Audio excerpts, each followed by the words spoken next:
ஏன் மிஸ் ஆச்சுமா? ஏன் முதல்ல நீங்கள் போட முடியல? வெளியூர் போயிட்டீங்களா? அப்புறம் மாரியம்மா சார், சிதம்பரம் சார். சரி. இப்போ வந்து ஃபாரம் கொடுத்தாங்க உங்களுக்கு? ஃபாரம் கொடுத்தாங்க சார். இங்கே வந்து வாங்கினீங்களா? முதல்ல உங்களுக்கு தேடி வந்துச்சு? வீட்டு தேடி வந்து வீட்டுக்கு வந்துருச்சு. சரி, கொடுத்துருங்க.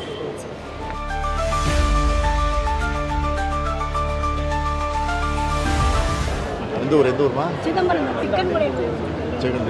இப்போ வந்து கால் அதனால வாய்ப்பு இஎன்டி டாக்டர்லாம் காமிச்சிங்களா? இஎன்டி டாக்டர்லாம் காமிச்சிங்க. என்ன சொன்னாங்க? அவங்களுக்கு வந்து ஸ்பீச்சு கொடுங்க, அதனால வந்து மிஷின் வாங்கி கொடுத்துருங்க. அது வாங்குறதுக்கு உங்கள் மூலயமா உங்கள் ஃபோனில் பதிவு பண்ணியாச்சு, கொடுத்துருவாங்க உங்களுக்கு. என்ன குறைக்கும் உங்களுக்கு? மகளிர் சுய கடன் நீங்கள் எவ்வளோ நடத்திட்டு இருக்கீங்க? 3 வருஷம் நடத்திங்க. எங்கே வச்சுருக்கீங்க? எவ்வளோ பேர் இருக்காங்க உங்கள் கூட? 10 பேர். எல்லா லோன்லாம் கிடைக்குதா? கொடுக்குறா? மானியம் எல்லாம் கொடுக்குறாங்களா? சூப்பரா இருக்கு. உங்க மகளிர் பணம் தான் எங்களுக்கு உயிரை கொடுத்து பணம் தேவைப்படுது எங்களுக்கு. அது உதவியா இருக்குது. ரெண்டாவது எங்களுக்கு பட்டா கிடைக்கிறதுக்கு ஏதாவது இல்லை, துறை வாரியாக பண்ண போகிறோம். கூடிய சைஸில் பண்ணி கொடுக்குறோம். பொறுமையாக இருங்க, நான் பண்ணி கொடுக்குறேன். கட்டாயம் பண்ணி உங்களுக்கு கொடுக்குறேன்.